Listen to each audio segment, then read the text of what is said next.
I say? It's going to be warm out there, so 8 and 9 o'clock are the start times, depending on how long you are going to be riding. It's going to be warm. 70 degrees at 8 o'clock in the morning, up to 80 already by 10 a.m. and up into the mid-80s by noon. That's why we're stressing the importance of hydrating and water breaks. I want to say hello this morning to these students, the first, second, and third graders at the Montessori Community School in Durham. Went out there yesterday with the CBS 17 weather beast you can see in the background there to talk about severe weather, to talk about thunderstorms and hail and lightning. We talked about hurricanes, a little bit about winter weather, and talked about forecasting and the TV side of things as well. This is my last school group. It was a good one to end on. They had some really good questions for me. Thank you to the Montessori Community School for having me out yesterday. Let's take a look at what's happening this morning. It looks really nice out there. 56 degrees in Chapel Hill. A little bit of high cloud covers beginning to spread in. You can see that to a greater extent over the campus on NC State. But again, we're still going to see some sunshine, and temperatures are pretty close to normal for this time of year. We are at 61 degrees now in Raleigh. We're at 59. We just warmed up a couple degrees with that layer of clouds, keeping a little bit of warmth through the ground. Mid-50s farther north along the Virginia state line. Mid-60s farther south in the warm air.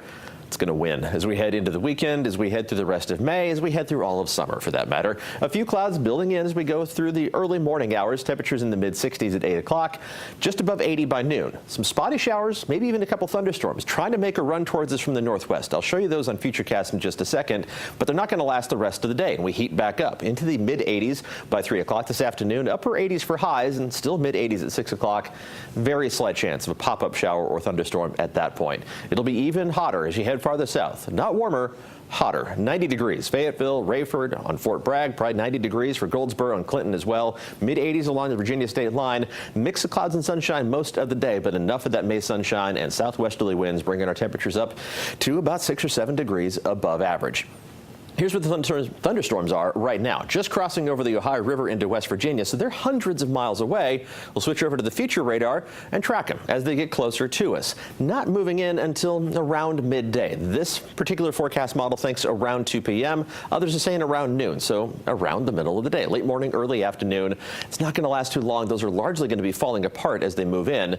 One more cluster of storms is going to try to dive in from the northwest as we head into late evening and early overnight, also kind of falling apart as it moves through, and it's going to be out of the way in time for tomorrow morning. It's not going to be enough to wash any pollen out of the atmosphere, unfortunately, so that's going to remain high as we head through the weekend, as will our temperatures. Around 90 degrees tomorrow for the first time in the triangle this year. Close enough to 90 Sunday, Monday, Tuesday, Wednesday, Thursday. Notice that looks like an awfully consistent forecast. Upper 80s to around 90, lows in the mid to upper 60s with that same 20% storm chance each and every afternoon. It's going to be kind of a stagnant weather pattern, just kind of getting into summertime mode with that very, very slight rain chance each afternoon. Let's take a look at traffic this morning. We're getting closer to 6 o'clock, and things are